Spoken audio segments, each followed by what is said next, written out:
Time for another Patreon Film Rescue episode. This one is, there's a reason we really stopped doing comedies on Film Rescue, and the simple reason was, make the movie funny and you forgive a lot of the problems. And then Russ Burlingame, our good old buddy Russ Burlingame, he came out with The Curse of the Pink Panther. Russ, I'll never forgive you for this one. This was probably one of the worst comedies I've ever seen in my life. I think we had kind of agreed. I think it was around the time that Ghostbusters 2016 had come out, and we didn't do it. We had all the women on the podcast do it. We were like, no, we're not touching it. Let them do it, because we didn't want to get involved in that. And the ultimate result was, hey, make the movie funny, and you forgive a lot of the issues. And so then he brought in Curse of the Pink Panther. Why'd you do that to us, Russ? Damn it. Why'd you do that? And ultimately, it came down to that we were more discussing the film history rather than the film itself, because the film itself is incredibly forgettable. I barely remember that movie. I remember like one or two bits, and that's it. The history of the production of the Pink Panther series is more interesting than the films themselves. First one's a classic. Second one, it's okay. After that, you kind of like, they fall off. I never saw the remake. Never had any interest in seeing it. And then he came back again after that with Baywatch. I'm like, God, Russ, I think you really enjoy hurting us. And I think that's part of the reason we decided to stop recording Film Rescue. Is like, we just can't do it anymore. Yeah, comedies were a thing we never really tackled much on Film Rescue, because the ultimate response we had was, well, is the movie funny? Then what's there to fix? You know, I'll forgive some logic errors. I'll forgive some not so great cinematography. If the movie's funny, I'll forgive a lot. If the movie's not funny, then it's worth ripping it in half. And this is a movie that was just dreadful to sit through. I think I started and stopped this thing so many times, and we were really angry at Russ on this one. Yeah, and Russ, you deserved every bit of our anger. Yeah, no more. If we ever come back to do Film Rescue ever again, if we ever return, no comedies. No comedies ever again. So yeah. Here is our Patreon extended cut of our Film Rescue for The Curse of the Pink Panther. Enjoy.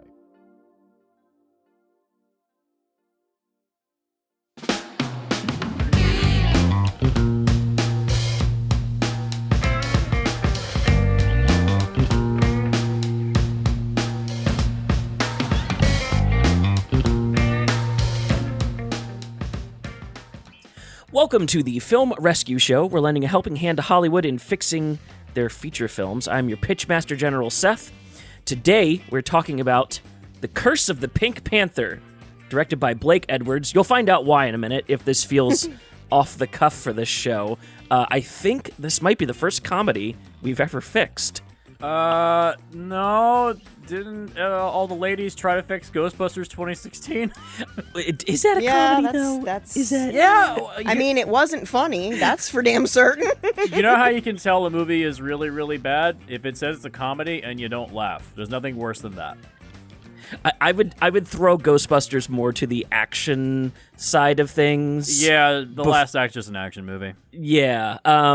Anyways, the show is brought to you by all of our patrons on patreon.com. That's patreon.com/MontresorMedia. Access is $1. Today, I am joined by our wonderful host, Jesse. Hello. And esteemed host, Aaron. Why, hello there, friend. And our wonderful, now returning guest for this season. I don't know what you're doing to yourself, but Russ Burlingame is here, staff writer at comicbook.com, currently working on a Josie and the Pussycat Dolls. Pussycat Dolls? Josie and the Pussycats. Pussycats. I thought there was a dolls in there. Working on a book for Josie and the That's a completely Pussycat. different and interesting movie. That's Valley of the Dolls. A totally different thing. I'm just combining things. That's all I'm doing. Yes. Russ, thanks for being here. Absolutely. I was tempted to try a French accent for my hello, but thought better of it. Bonjour. It couldn't be any worse than some of the ones in this film. Oh, yeah. Looking at you, Roger Moore. I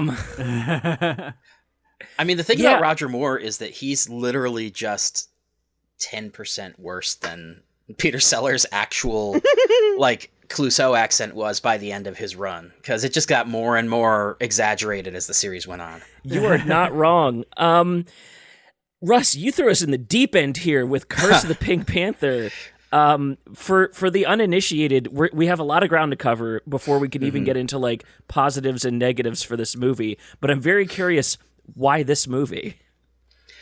So I grew up and I loved the Pink Panther series when I was a kid, and I haven't watched most of them in a really long time.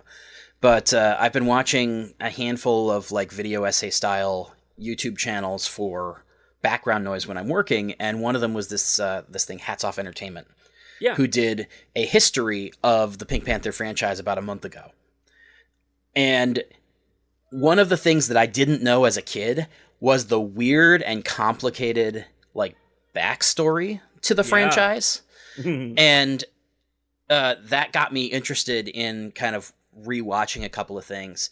And I'd never actually seen Curse of the Pink Panther. Like when I was a kid and I used to watch all of the other ones, this one just never crossed my desk. Oh, wow. And so I started with this just because I was like, wow, that seems like an idea that has promise that somebody mangled horribly. And Yes. I watched the movie, and that was really, really reinstated for me. That I was just like, no, there is something here. Like, honestly, there should not be a Pink Panther movie after Peter Sellers passes away. But if you're gonna do it, there actually is the skeleton of a way forward in this movie. It's just that every aspect of the execution was wrong. Yeah. This is the 9th film in the series proper.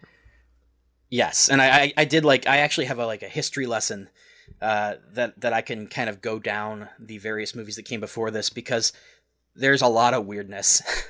Yeah, so most interestingly, so I watched this movie yesterday in the afternoon just to have my notes ready, and when I finished it, I was like, I should go back and start watching the other films. Just to like refresh myself. And I got as far as the Return of the Pink Panther, which I was happy that was my ending point at about 4 a.m. last night. Yeah. Last night, this morning? Okay. This morning, yeah. Whatever you want to chalk it up to. So Seth did his research. The number of things I know about the Pink Panther, I can count on a single hand. I have never seen any of the other movies. So I'm coming into this with a completely divorced perspective from this. Yeah. So this will be an interesting conversation. Well, and the most interesting thing to me at the forefront is the tonal shift of the series. Because the first Pink Panther has 90% more in common with the Frank Sinatra Ocean's 11 than it does with any of the future Pink Panther movies. It is like... Oh, sorry, go ahead. Part of that is that when the first Pink Panther was made, it wasn't meant to start a franchise of movies that centered around Clouseau. It was meant to start a franchise of movies that centered around David Niven's character, the Phantom. Yep. It was supposed to be like... womanizing jewel thief gets a series of his own adventures. Yeah. And in Curse of the Pink Panther, you see David Niven's character, the Phantom, show up. It's the Yacht family, the married couple with their son. That's the original character from the first movie. That's why he's there, in case you were wondering who these random nice people are. And I fact, thought that was the case, yeah. Fun fact, for anybody who has not watched the first movie recently, the woman in that family is Clouseau's ex-wife, who was having an affair with the jewel thief in the original Pink Panther movie. Right. And at the end of the movie, they all leave together. Yeah. I like that. Yeah, I highly recommend the first 3 if you want the non-slapstick version of this Really, series. the first 3 Sellers movies. We should be clear about that, because the third film was the Alan Arkin disaster. Inspector Clouseau is not good. No. So Pink Panther, Shot in the Dark, and then Return of the Pink Panther. Those are the 3 that I would recommend if you want to like actually enjoy the series. But so you have a history lesson. I just wanted to point out how starkly different I think Return of the Pink Panther, or Pink Panther Strikes Again, and On are. Oh, thanks, Craig. Of course you can't Bye, stick around for more than Craig. 5 minutes. I'll put in like the Dark Souls death sound. It'll be perfect. Thank you.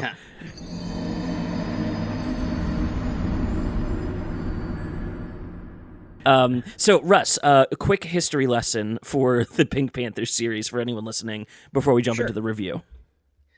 Now, the one important thing to know is that the Pink Panther is the name of this diamond. It's the world's largest diamond. That was the thing I could not figure out for the life of me. Okay, so like I said, I don't have a lot of knowledge about this. I remember seeing a cartoon growing up. Aaron, I think you said you saw the cartoon a little bit as well. Yep. Yeah, I saw the cartoon before I saw the series. Yeah. And that was very confusing to me. So I thought that the Pink Panther was a reference to Clouseau as like a nickname or something like that. And then I'm watching this and I'm like, they keep talking about the diamond like it's like calling it the Pink Panther diamond. I was like, is this whole series centered around this damn diamond? Kind of. Yes and no. The diamond and the diamond thieves show up in a handful of movies. The series is not centered around them, and eventually the Pink Panther just became shorthand for this is the name of a movie with Clouseau in it. Yeah. But in the first movie, and also for the purposes of in this movie when the Pink Panther shows up, it's the name of this gigantic diamond. The original movie, The Jewel Thief, which was David Niven's character, and his son, who is Robert Wagner, are responsible for stealing this gem. Clouseau is called in to investigate it, and at the end, they have to give up the gem because in order to get away, they have to frame Clouseau for the theft. And so they put it on him, and when he's drops it, he gets arrested. And as they're leaving, essentially, his ex-wife says, like, man, I feel terrible framing my husband for this crime. Mm-hmm. And her lover just says, don't worry about it. The next time I strike, he'll be vindicated and he'll be let out of jail. Basically, because the idea is everybody knows it's the Phantom who stole the diamond. So if the Phantom starts stealing other stuff, then Clouseau will obviously not be him. Right. Okay. The next movie was called A Shot in the Dark. It was actually based on a Broadway play. And the Broadway play had nothing to do with Clouseau. Had to be extensively rewritten so that this other crime comedy could accommodate Clouseau. Yeah. And A Shot in the Dark is where a lot of the elements that would define the series going forward came in terms of Herbert Lom came in as Inspector Dreyfus, and Kato was introduced there. There was, as we noted, a third movie called Inspector Clouseau, which Peter Sellers and Blake Edwards were like, okay, we're done. We did 2 movies. That was fun. We're gone now. And the studio was like, those 2 movies made a bunch of money. We're going to make more. And so they cast Alan Arkin as Inspector Clouseau, and it was a bomb. 11 years after A Shot in the Dark, and something like 5 or 6 years after Inspector Clouseau, Blake Edwards and Peter Sellers came back for a 4th movie, Return of the Pink Panther. It featured a subplot featuring Lytton, which by then was played by Christopher Plummer, not David Niven, but without Mrs. Clouseau or her son present, or his son. In the 5th movie, The Pink Panther Strikes Again, it basically became a James Bond parody, where at the end of Return of the Pink Panther, Clouseau had given Dreyfus a full-on nervous breakdown, and he became a supervillain. Yep. He and it was this bizarre epic movie that had a massive 3-hour plus director's cut, which became important later. They trimmed the movie way down. One of the things that's really notable is that in a deleted scene, Harvey Korman, who appears in this movie as Professor Balls, originated that role. But it never made its way onto the screen in The Pink Panther Strikes Again. So the next film, Revenge of the Pink Panther, introduced Graham Stark as Professor Balls. That was the final movie made during Sellers' lifetime, because a week before he died, I think literally, he completed a screenplay for a movie that never got made. Yeah. I think Revenge came out two weeks after his death, too. Yes. The actual 7th... Oh, and by the way, another thing that's... Because I'm talking about the crazy continuity of everything. When Revenge of the Pink Panther came out, they elected to ignore the events of the Pink Panther Strikes Again completely. Yeah. So Chief Inspector Dreyfus was reinstated to being a beleaguered chief inspector rather than an imprisoned supervillain. Never again would we reference the fact that he went full on crazy and tried to like destroy things. Until. Yeah, exactly. So the actual seventh movie became Trail of the Pink Panther, in which they used the deleted scenes from the Pink Panther Strikes Again to craft a like Citizens Kane style patchwork narrative where people flash back to when they last saw Clouseau. And at the time, the idea, I think, other than just making money, was that you would that they would end up having a nice curtain call for the actors who have been doing this for 20 years, you know, Herbert Lom and everybody. Right. But like the movie didn't accommodate that because it was a clip show, and so you couldn't really have closure unless you had shot the closure with Peter Sellers. Right. And so the idea of the closure is something that got pushed off. Also, Professor Balls came back, this time as Harvey Korman, who is now the second actor to appear on screen as the character, even though the scenes in this movie are the ones that were shot for the previous movie, which means that it was the first one shot. Right. This is the most absurd way of trying to keep a franchise alive. Yeah. And Also, if this feels even a little tedious, this all leads up into why the Curse of the Pink Panther is the way that it is. exactly. This all pays off. A quick note that doesn't pay off necessarily in this movie, but is interesting to know: Graham Stark, who played Professor Balls in the previous movie, would return in the next movie after this to play the part again. But also, on top of that, Stark had also played 2 different roles in previous Pink Panther movies.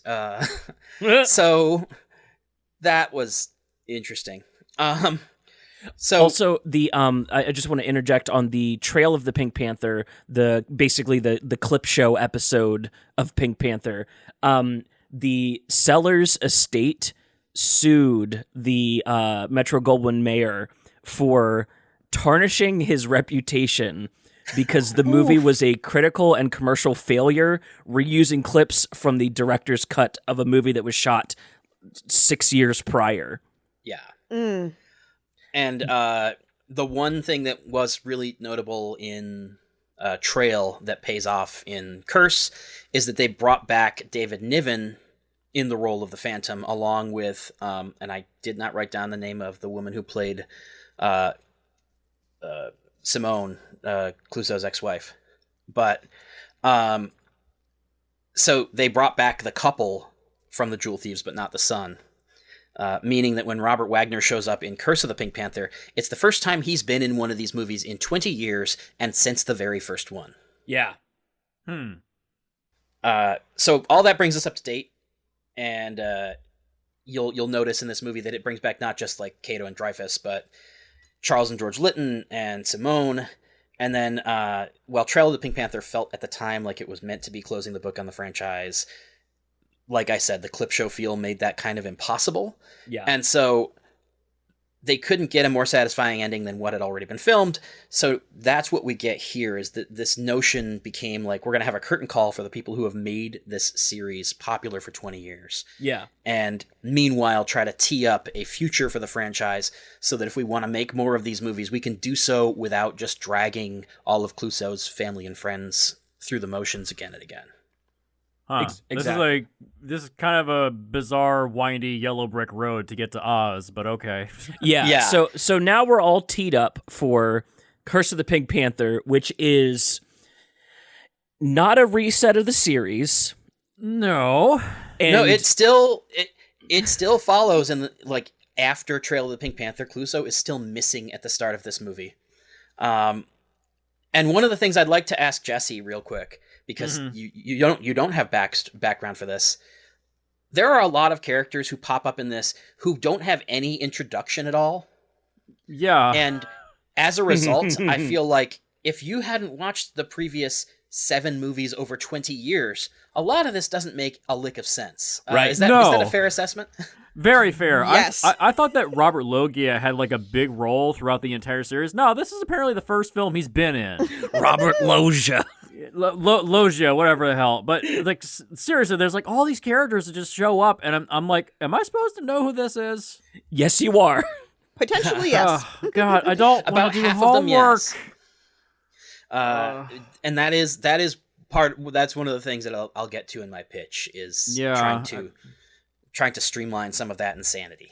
And I think the big issue here. I mean, let's do some positives first. Try to like dig out any kind of nuggets of gold we can from this thing. Yeah, I'm down. Positives. I will start because I know this is going to be one of Jesse's negatives, but it was my favorite part of the movie. Okay. The blow up doll sequence. As Damn it! That's mine. That's my positive. I'm sorry. I gotta take it. It's so overly long and it's so tedious and it runs on for like 8.5 minutes. But the payoff of the guy leaning into the hotel room with the silencer and shooting the doll that's full of gas and blowing up the room. I had to pause the movie. I was crying laughing. I was like, why would you torture me like that just for that payoff? That was actually funny. There were only 2 scenes in the movie that I actually laughed. That was one of them. And then the second time the inspector gets blown out the window into the pond, I laughed because it was like, a reference back to the earlier part of the movie. I really liked, in terms of injuring Herbert Lom, I really liked when he shot the thing with the bazooka and blew himself off a cliff. I mean, this is basically just the Wile E. Coyote trying to chase the Roadrunner. They even have a visual metaphor for that. They have a Coyote and Roadrunner cartoon that shows up. That's what this is, And it's like Mr. Magoo, the cop. He's Mr. Magooing his way through. Is that how Clouseau does it in the rest of these movies? Yes. He Mr. Magoo's his way through all of it. Yes, and that's why his superior hates him so much, because Herbert Lom is just like, honestly, if you ever listen to the podcast The Villain Was Right, it would be ripe for these characters, because like at the end of the day, he's just a normal, functional, good cop, and this moron who ruins everything he touches bumbles into solving the crimes and looks like he's the greatest detective in the world. And Herbert Lom, Dreyfus, then has to essentially bend over backwards to reward this person whom he hates and who, generally speaking, keeps injuring him. I mean, yeah. It's essentially that scene in the first Captain America where the senator has to award the Medal of Honor to Captain America through gritted teeth. Yeah. Or no, that's Iron Man 2, where Gary Shandling has to give the medal to Tony Stark at the end of the movie. That's right. I think they did that scene like a couple times in the MCU. Rest in peace, Gary Shandling. Yeah, I got to meet him once. He was a very nice man. Nice. Yeah, I love It's Gary Shandling's show. And I didn't know or till I Larry, started rewatching. Larry Sanders show is also great. Yes, but I didn't know till I started rewatching It's Gary Shandling's show recently that Ed Solomon, who I'm friendly with and who wrote the Bill and Ted movies, was a staff writer on that show. Oh wow! And oh nice. Just blows me away. Aaron, I'm interested in your positive takeaways. You referenced smoking some bowls. I also hit the vape pen before watching, just to enjoy the experience a little more. Yeah, the first time, I smoked the bowls last night, tried to watch it at 8 p.m. and fell asleep for 5 hours, and then I woke up at 3 p.m. I fell asleep about like an hour in. I couldn't make it. Damn. I liked Roger Moore's cameo. But you took mine. And I like the most the fact that he is credited in the film as Turk Thrust II. Yep. Yes.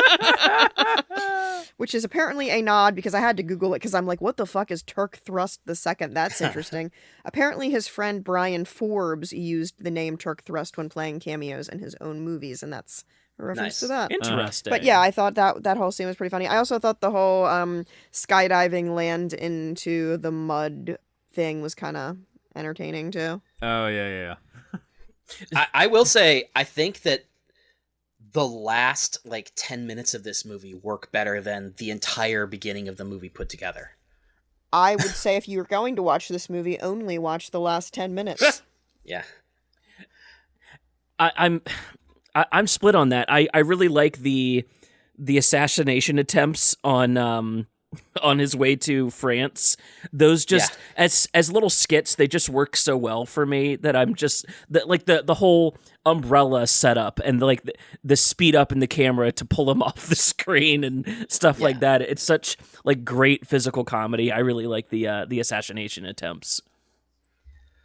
Oh, you know something that really dated this movie at the end of the credits? What's is that? that it says home video games of the Pink Panther are now available.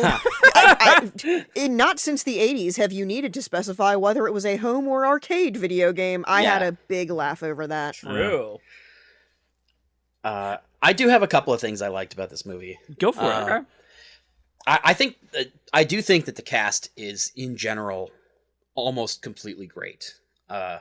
Certainly the recurring characters are great. Yeah. I will disagree with regards to one person in the cast, but continue. That you and I might have the same con then. But I thought the cast was great, and the fact that the recurring actors, by and large, didn't seem like they were mailing it in spite of the fact that you're 20 years on and making a movie that you have to know is probably not going to be that good without Peter Sellers. Like, the fact that everybody's giving it 100%, like, really played for me. Yeah. And that goes double for the Phantom, Simone, and George. Like, I would have liked to see more of them. Their dynamic in particular, like, even when take away Ted Wass's character Slay, and that family, like the interplay between them, I'm like, man, how do I keep the interplay with them and take the other guy out of the scene? Yeah, I mean, for everybody that's working in this cast, I mean, they've been in this series for a long time, and what's the phrase they keep using throughout the movie? Never look a gift horse in the mouth. Like, right. This is like the most non-committal, easy paycheck ever. Yeah. Yeah. So, you know, if you're this far into a series, it's like actors that stay on a TV show for like 10 seasons. There's no reason for it other than I'm, secured in my employment. I love the background idea of the pitch of, hey, can you guys show up to be on a yacht for a day? Is this a hard sell? Yeah. Also, just so it's been said, show up to be on a yacht for a day, and in the case of David Niven, only deliver half of your lines because he was having problems with his voice at this point, and all of his lines are dubbed over by Rich Little. Yeah. Oh, wow. Yeah. Oh, man, I didn't know that. Damn. Yeah. So the performance you see him giving is a byproduct of Blake Edwards' superb editing, because Niven is clearly a gifted actor, but the fact that you can't tell that he's doing the Aretha Franklin and the Blues Brothers thing is a credit to the editors. True. Very Wow, true. I couldn't tell. Wow, that's pretty good. And for the 80s dubbing, too. That's not digital. Yeah. That is not digital Exactly. dubbing. That's somebody sitting there with tape in one hand and masking tape in the other. One of my favorite sequences is within one of the sketches. It's the introduction of Kato, or reintroduction of Kato. Yeah. When he takes the phone call, the person on the other line keeps saying mierda, which is basically fuck in French. Mm-hmm. Yeah. I don't know how this movie got away with it. I don't know if the censors just didn't know, but they drop I think 3 or 4 F-bombs in a row in that sequence. I think that the censors do not care about foreign language curses unless it's really obvious. Because, if you watch Bill and Ted, when Napoleon has the gutter ball, he does mierda. Yeah. Oh, yeah. That's right. MPAA didn't. And it just says shit. Yep. Oh, great, yeah. The MPAA didn't used to care if you did foreign language curse words because they figured that majority audiences didn't speak it. It wasn't until fairly recently that foreign language equivalents of the F word and stuff like that could, but not always, count against your count. Yeah. It felt like this movie was winking and nodding at the MPAA as well. Just the sexiest non-nude scene in cinema being naked in mud and then just cutting up to the shoulders from then on. It's oh, I see what you did there. That was funny. I get it. Yeah. Was it just me, by the way, who the larger of the two mud pools at the whatever you call it, the spa. Yeah. Kind of looked like the poop emoji, like it was shaped, like it had, like, it was supposed to be bubbles. I mean, and there it had would been not be out of scatological tone. humor. There'd been scatological humor in the scene immediately preceding it, and so I was just like, we're doing a lot of poop here. It was the 80s. Poop it's- was funny. It's the easiest joke in the world. Yeah. So, Also, poop is still funny. what else is a positive in this movie? So I want to shout out Ted Wass. I don't know. I didn't look up any reviews. I don't know if he was panned or if people liked him. He does the best job of playing it so straight, but then also fully committing to the physical humor. That is a hard line to run. I could have seen like Chevy Chase crush this role, but the fact that this kind of basically unknown is showing up to take over the role, I was really impressed by that. I don't think it's perfect, but damn, I was impressed. Well, we're gonna disagree, but okay. So I think something that I had read, I read a couple of newspaper articles from the early 80s, and at least the way those newspaper articles were written, it seemed as though this was kind of like a, hey, what if we replaced Clouseau with this guy? Are you guys okay with that? Yeah. And the fact that he really didn't come back again in that role, to my knowledge, No. would infer to me that wasn't thought of highly. Yeah. Well, what happened was that, and I don't know that you could lay that at his feet so much as the fact that, like, the previous movie was also a disappointment. This one was a disappointment. And then the next movie, where they replace Clouseau with Roberto Benigni playing his illegitimate son, was a disappointment. And so I think that a lot of it was not so much like, hey, this guy sucked, as it was the idea of doing a Pink Panther without Sellers is probably not a great idea. Yeah, yeah. I will say that in terms of Was, I think that he did the best he could in a lot of places, but we can get into this in the cons because I think Jesse's on board with this, but I think he was overall miscast. I don't think that he personally was bad, but that, like, they needed somebody else. You need somebody with a very expressive face, like a Chevy Chase. Like if part of my pitch is who I would replace him with. So that's coming down the line. Ooh, we'll save that. Yeah. I just It really almost feels like the franchise was just kind of throwing ideas at the wall and seeing what sticks. Like, okay, maybe we'll replace him with this American, maybe we'll replace him with the surgical replacement, maybe we'll replace him with the son, and we'll just see what sticks. Yeah. And it seems like all of it was half-assed. Well, I mean, when you're this far into a franchise and your lead actor dies and you need to somehow keep it going, you literally just throw shit at the wall. Like, there's no other options. Like, either you stop making the movies, and you can't do that because the money train must roll on, or you just say, oh, well, we just find a replacement. They build it into the story that we need to find his replacement. I'm just giving a hard Jim look to the camera at the MCU and Robert Downey Jr. Please don't bring that man back. Please don't do it. Oh, there was like that campaign that started up recently, bring Tony Stark back to life or some crap. Yeah. And I'm like, guys, will you just stop?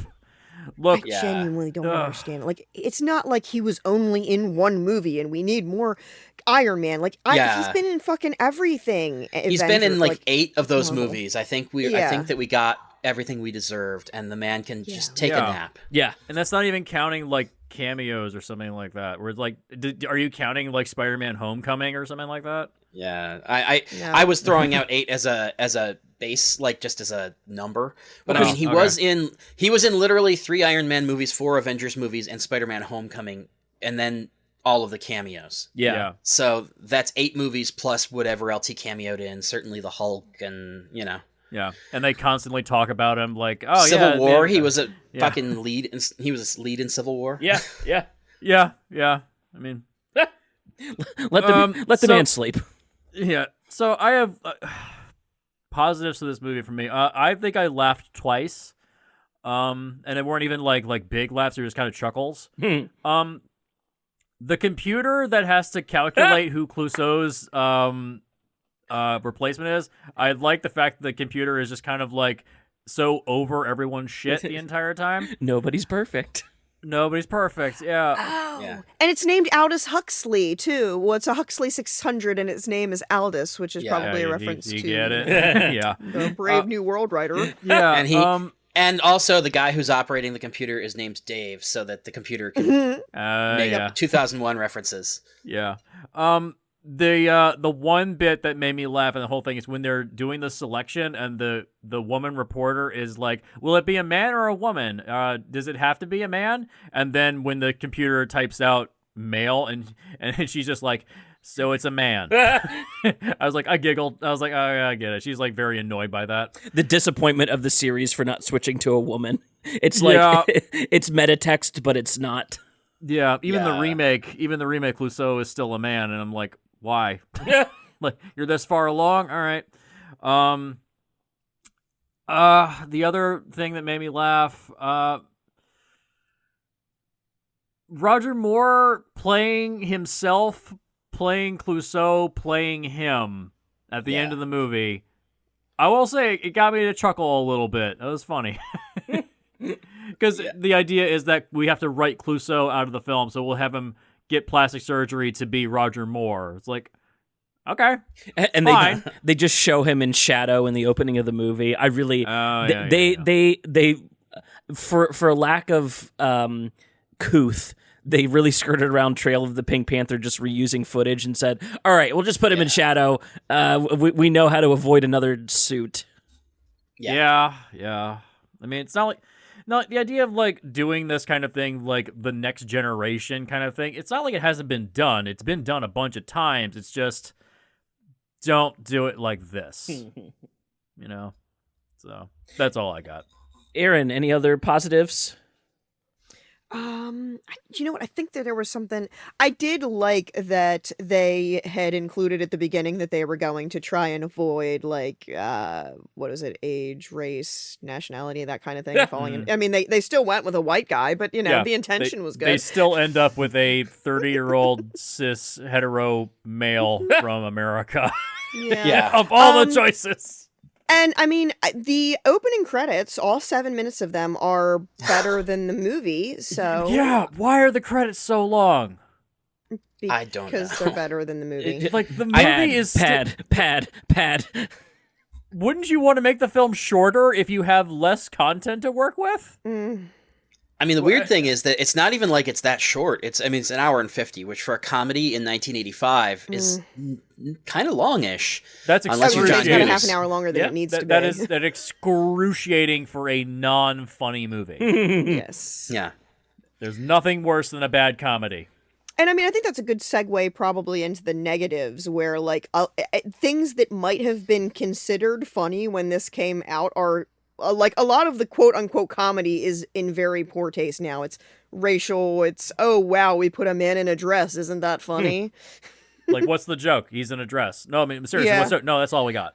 I will Yeah. I will give him this in terms of that, which like I don't entirely disagree, but since a staple of this franchise was Peter Sellers in transparently terrible undercover suits. Yeah. Yeah. The idea is if you're like bringing on a new generation of the American Clouseau, of putting him in a totally unconvincing drag at the beginning of the movie, like I get it.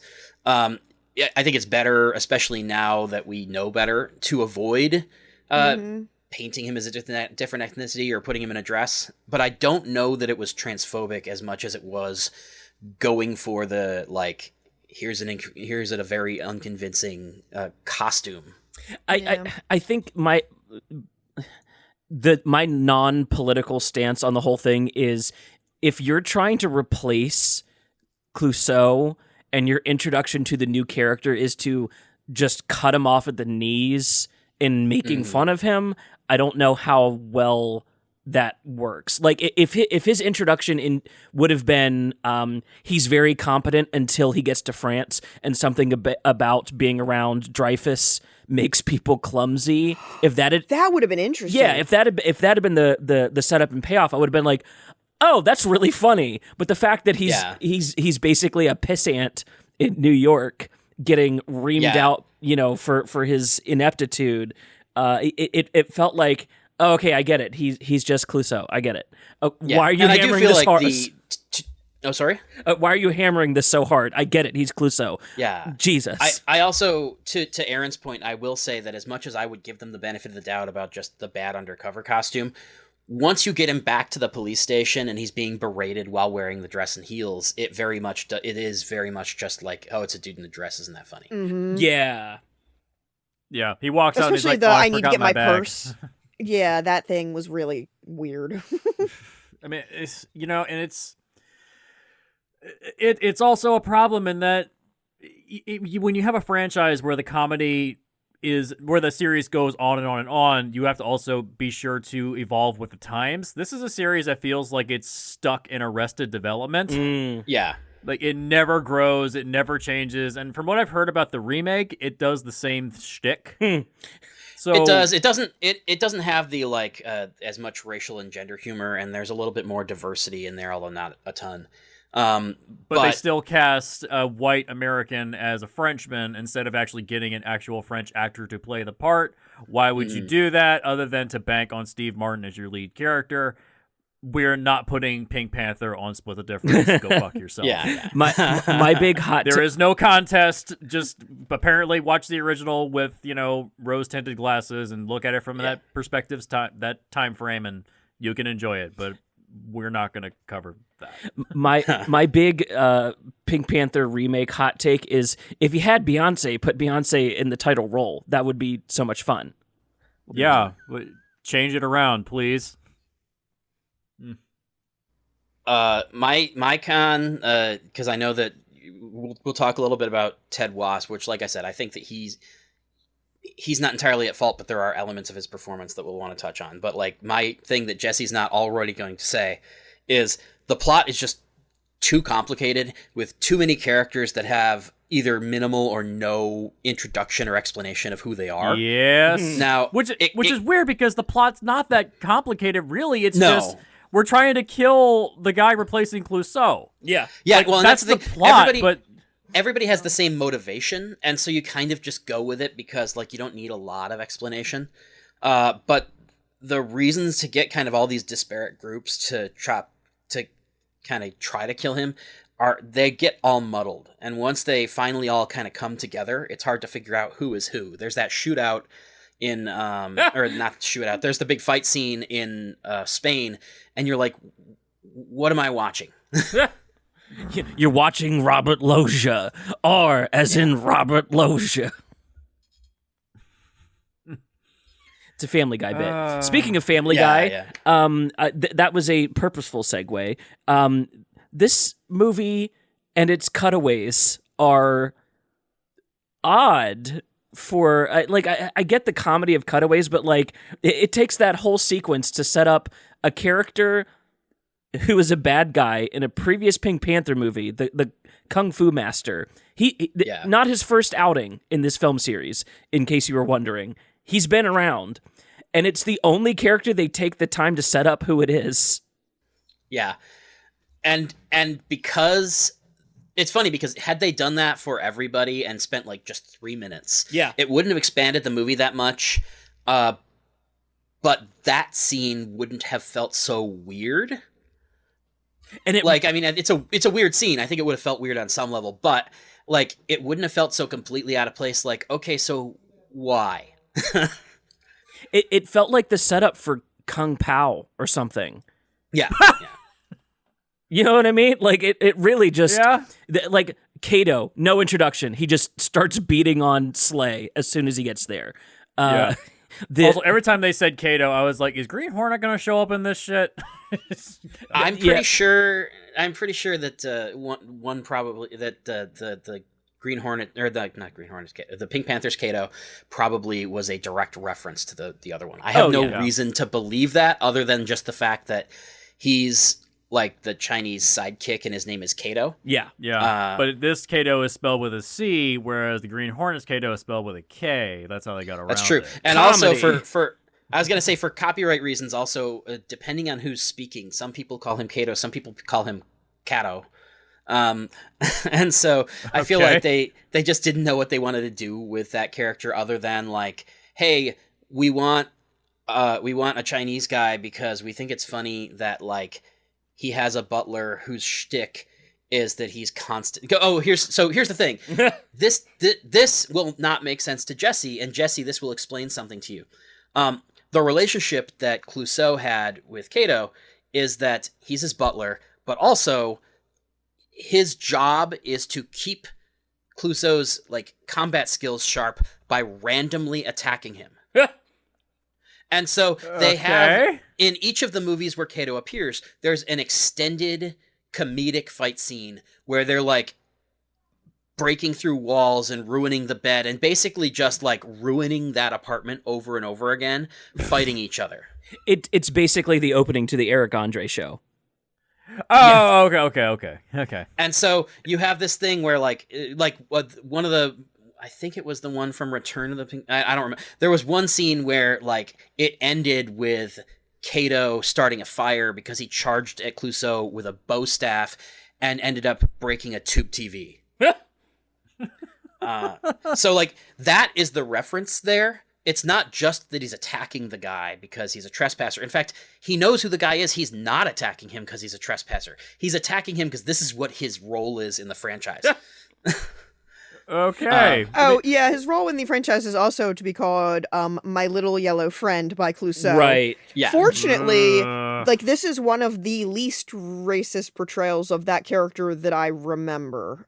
I will say, too, that as the series rolled on, Cato became more of an advocate for himself as a character, or at least that's how I remember it. Maybe I'm wrong. But what I remember is, like, Cato lampshading the fact that, like, that's racist and that part of the ignorance of Clouseau is that he's latently racist. Yeah. And so it's that thing of like, does that make it better? Not really. But at the same time, at least it's vaguely self-aware.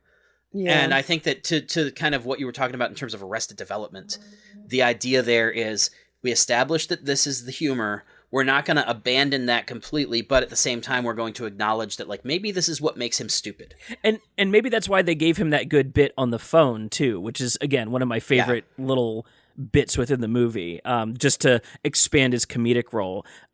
Aaron, have you... And his intro scene is good, too. I really liked... Like, I knew when they had all of the wax figures and stuff like that, I'm like, okay, one of these things that we think is not real is actually going to be a real person. Oh, yeah. So, like, I knew that was coming, but I liked how it wasn't one of the figures. It was the reflection. I'm like, that was a tiny the mirror reveal. Aaron, have you seen other movies, if any, of the series? Yes, so I saw them with my father when I was a kid. I went into them like watching the Pink Panther cartoon, and then I saw the cartoon intro to one of the movies, so I started watching it. And I don't remember it super well. I remember vague parts of them, but like, because I was into like James Bond and all that type of stuff when I was a kid. Right. So well, that's funny. James Bond shows up in this movie. I know. Yes, he does, in fact. So, like, a lot of things that I liked about the films when I was a kid were honestly that it reminded me of Mr. Magoo or it reminded me of James Bond. Yeah. You get both. Yeah, exactly. You get a little bit of everything with this. Maybe a little bit of Get Smart is in there as well. Yeah. Original Get Smart. I think that was one of the big things that attracted me to it as a kid is that I loved Get Smart. Yeah. Yep. Yeah, that makes sense. Yep, so did I. And fuck that remake too. Oh, I like that remake. That's fun. So there are a lot of parts of it that like I want to like ooh, a chase scene, ooh, a fight scene, like things like that. And then I'm like, but it's just not really done super well in this particular movie. The other movies, there are more to like, but I do think that the franchise as a whole has not aged very well at all. Mm-hmm. Open question to anyone who wants to jump in. Is it supposed to age? I think is my big question. Like, where does the Pink Panther lie in the 2021 pantheon, if anywhere? Like, French international inspector detective that made sense back in like the 60s and 80s when Europe was like the forefront of the world.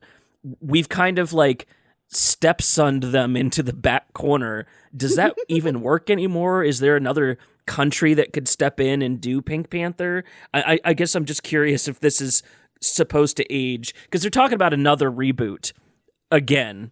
Brussels makes sense because of the EU.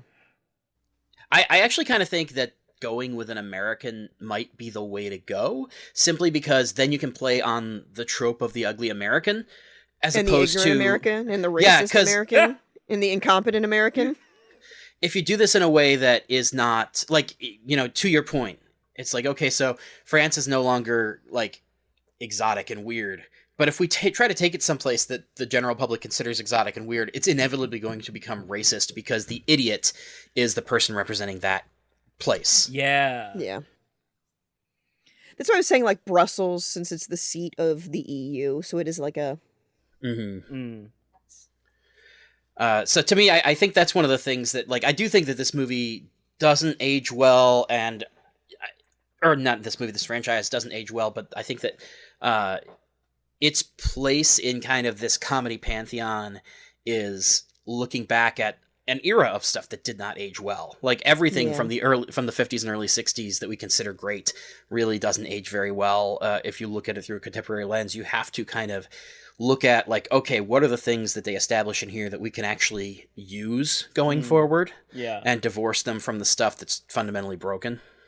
Yeah. I mean, most comedies don't age very well. They're of their time frame. That's also true, yeah. Yeah, like we used to really love Judd Apatow movies, and those didn't age very well at all. And that was like, what, only 10 years ago? Yeah. They're also 3 fucking hours long. I'm sorry. Fuck, yeah. Oh, God. He needs a fucking editor. But yeah, things like that don't age well. I mean, something The Hangover like, is a good example of that kind of stuff. Where Yeah. it's just like, Yeah. you remember when that Yeah. was the biggest comedy ever made, and now Yeah. you try to watch it and you're like, oh. Yeah. Paging Dr. F word. That was in the fucking trailer. I know, right? Oh man, yeah, things change very quickly. But there's other films like what's the Jack Lemmon movie? Some Like It Hot with Marilyn Monroe. That's where Jack Lemmon has to dress up as a woman in order to pretend, and he gets there's a guy that's constantly like chasing after him the whole time. And the very end of the movie, he reveals, "No, I'm a man," and the other guy's like, "Well, nobody's perfect." The end. Like, Yeah. that doesn't age well. It's odd. It's a little off-putting. It's funny because it could have aged well too if they had taken the joke like one step further. Be like, yeah. Also, I'm Pan, so who cares? Credits. I think the funny thing is, I think that might have been the implication, especially because they were like stuck in a little boat at that point. Yeah. Like, Yeah, they can't get away from each other. yeah. But so like it's funny because it's funny that you use that specific example. That specific example came up in something else I was watching recently, maybe a Lindsay Ellis thing, about like, you know what, in terms of like how we treat people in drag, who aren't explicitly trans but are like in drag in comedies, like they were like, that's actually not terrible because 80% of movies, especially back then, would have ended with the guy pushing him off the boat. Right. Fair point. Yeah.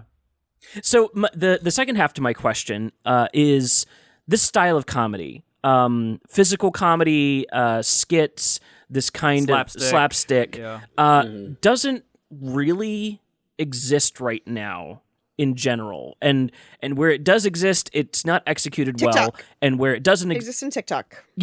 like TikTok has like good slapstick, and that's the idea behind it. But I guess I'm wondering, what does slapstick look like right now? And it like is, or maybe the better question is comedy too cerebral now?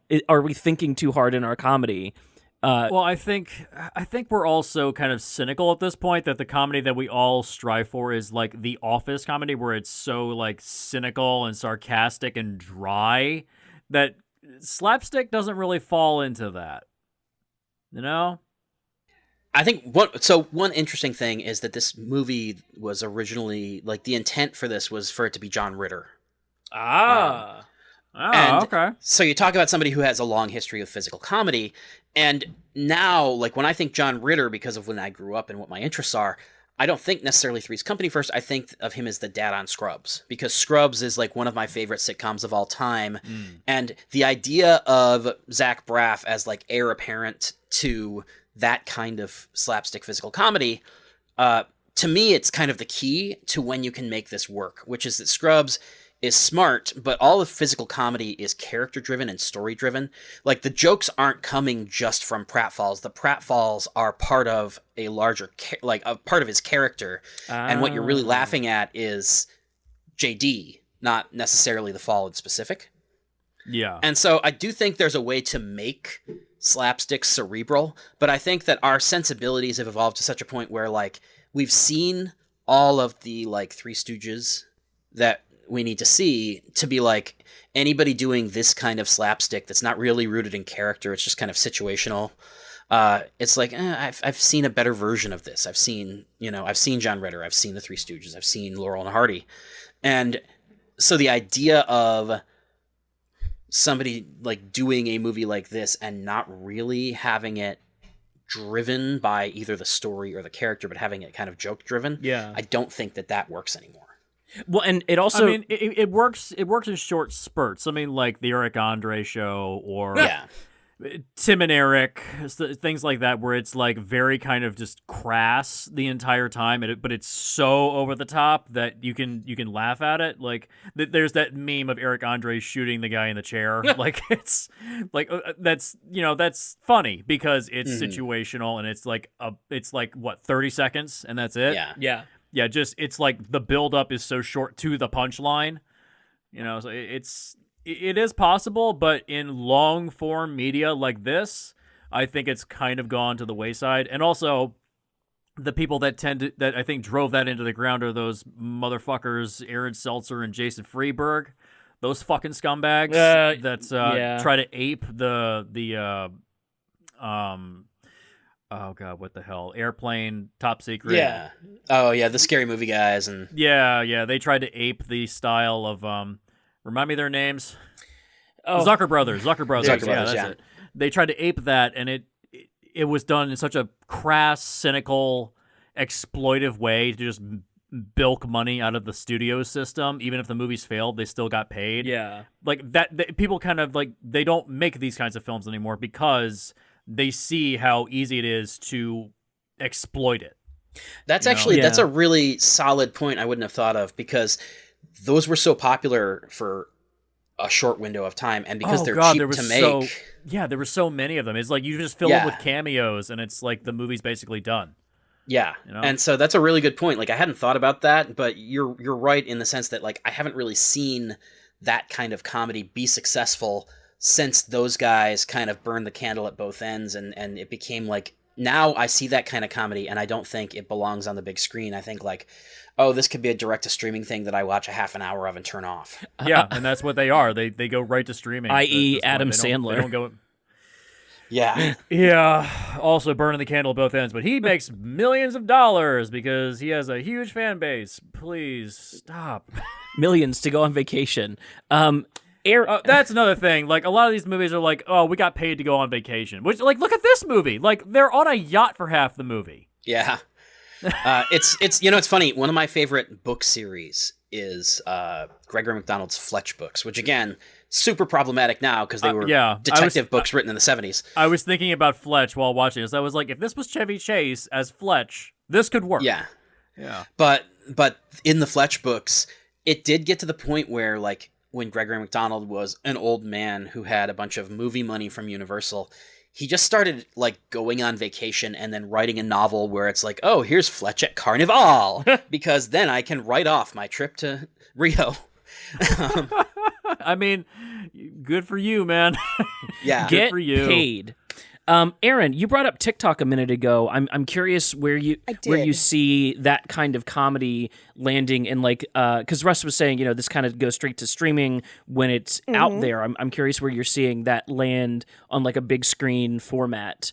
It's interesting because I feel that there are a lot of people on platforms like TikTok and YouTube who are really good at making very quick, like, physical comedy pieces, like either on TikTok under a minute or on YouTube like under 5 minutes. And I think the kind of audiences who are looking for that kind of content are not looking for like an hour and a half long movie that has like 5-10 vignettes of physical comedy. They're looking for creators who can constantly pull out those, like, it's really hitting all the comedic beats, it's really hitting all the timing. The time constraints on things like TikTok have really made the speed and pacing of humor a lot quicker. Yeah. To the point where an hour and a half long comedy movie really has to try hard if it wants to pack a laugh a minute. Yeah, for sure. I also will say, for my money, timing and the element of surprise are really important to physical comedy. And so the autoplay nature of something like TikTok really plays to the strengths of physical comedy, because, like, you could be watching, you know, somebody talking about something that's actually, like, intelligent and articulate, like you could be watching an expert on something, and then when that person gets done talking, it immediately cuts to somebody doing some kind of pratfall, and you're just like, the jarring nature of, like, how the autoplay is presented and the fact that you don't know what's coming next really helps those kinds of videos, like, to sell the joke. Yeah, that's a really good point. Maybe Because unexpected humor in a movie is going to be expected, but unexpected humor on your Twitter feed, your TikTok feed, on a YouTube video as a cutaway is a lot less expected than at a comedy movie. Yeah. That's another thing I wanted to point out as a huge negative in this film. I hate pratfall humor. I hate it. It is the cheapest, most unfunny shit ever. I don't like it. I don't find it funny. You know, it's just, they fell down. Like, it's... This may not have been the movie for you, Jesse. This was not the movie for me. Yeah. This crap isn't in any of the other earlier films, right? Pratfalls? No, it 100% is. After the shift from, like more heady comedy from the first couple, it shifts hard. Like, Clouseau's whole thing is this comedy. That's why they're pushing this so hard. This is very much in tone for the series. Yeah, the cameo at the end with where Clouseau has gotten the cosmetic surgery, he's really nailing his Clouseau impression. Like, that's the character. Yeah. Okay. Yeah. This is not the series for me. Yeah, like I said, I would recommend watching the first 1, 2, and 4, but from there, it's not going to be your shtick, I promise. Even 4 honestly starts to, like, head in this direction. It does. Hard. It does. Like, it really, the Pink Panther and A Shot in the Dark are the two that are a little bit headier, because they weren't necessarily like, first of all, Pink Panther, he was designed as a supporting character. Not as the star, which helps, because, like, if you've got a guy who's, like, screwing things up and doing the pratfall, it's nice when you don't necessarily know. Like, I feel like I walk into a lot of scenes in the later Pink Panther movies, and especially in a movie like this, and it's like you're casing the room to be like, okay, so what's going to be the thing that explodes? Right. Right. Versus the first one's like drinking man's comedy. They sit at bars and kind of, like, quip at each other. And it's very fun for that. Like, I do enjoy that kind of thing, especially from the 60s, just because, like, oh, man, things shot on film in the 60s. I don't know if it was the lighting or the cameras or what, but it looks good. Yeah, I mean, the movie looks good. It's fine. I mean, I will say another positive I have is the sequence where what is the celebration that's happening in the tail end of this movie? I don't know, because I don't know anything about Valencia. But I have a feeling that was just happening, and they just filmed it, and what was it referred to as shoot the rodeo, where you just shoot a scene that's actually occurring and it adds instant production quality at no cost. Yeah. I feel like that's what happened. That would make a lot of sense, because one of the questions that I have in my notes is, like, the Pink Panther series goes back to costumes, and especially unconvincing costumes, all the time. How did your lead character not end up in one of those giant heads? Yeah. And missed opportunities. If the reason for that is because we got there and this thing was happening and we decided we needed to use it, then it makes a lot more sense, because, like, you can add the assassin in the head and it's relatively little work, but trying to get your lead actor into it is a whole other thing, because you have to write a scene around it. Right. Yeah. Also, like, most of the series can really be stuck into stage plays. Like, it's physical, flat stage comedy.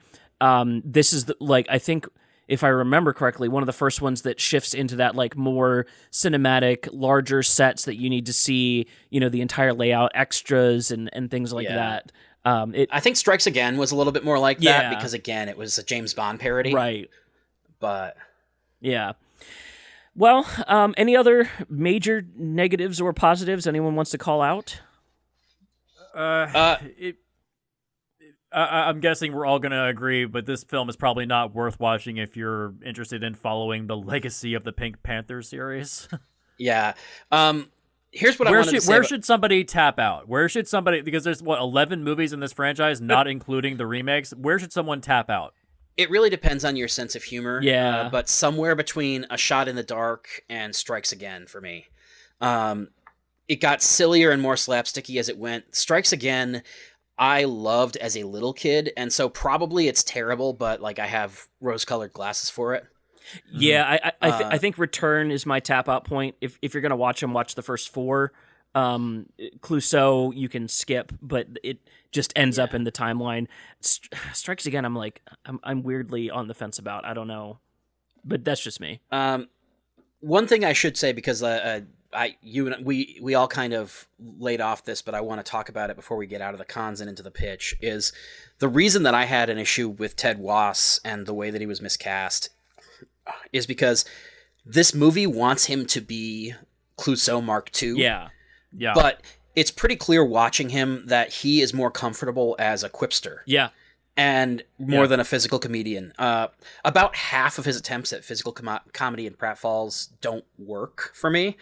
And I think that throwing out quips during a fight scene works a lot better in like comic books than it does in a movie. True. Yeah, like if this guy was cast as Peter Parker, perfect. But this if you're going to have a continuation of your comedy franchise that stars a comedic actor, you have to also cast another comedic actor of the same caliber to fill those shoes. And this is just, in my opinion, bad casting. I don't even necessarily know that you need a guy of the same caliber if you're going to shift gears. But it's clear they don't want to shift gears here. They just want to do a poor man's Clouseau. Yeah. And so then you do, like, honestly, had you transitioned to Chevy Chase or Steve Martin in 1985... oh, wow. And just had them be a not Clouseau character, that would have been one thing. But taking a no-name and just kind of saying, like, well, the Police Academy movies worked, that was a bad approach. Yeah. 80s Steve Martin, what a pitch. That's hot diggity dog. I'm into that. Ironically, that's not the pitch that I had for this, only because I tried to stay within the loose framework of what this movie actually is. Sure. Yeah. But unfortunately, the problem is if we had Chevy Chase or Steve Martin in this, we wouldn't have gotten Three Amigos or what was it? What was Steve Martin doing at this point? Was he on Saturday Night Live at this point? I think so. I can't remember 80s? exactly when this was shot. I think he was probably still on SNL at the tail end of it. Yeah. This was 83. Okay. Who has the best SNL knowledge? Yeah. SNL from the 90s backwards is kind of sparse to me. Yeah, and the funny thing is I just read that book, Wild and Crazy Guys, which is about like all of the guys who came out of SNL around that time.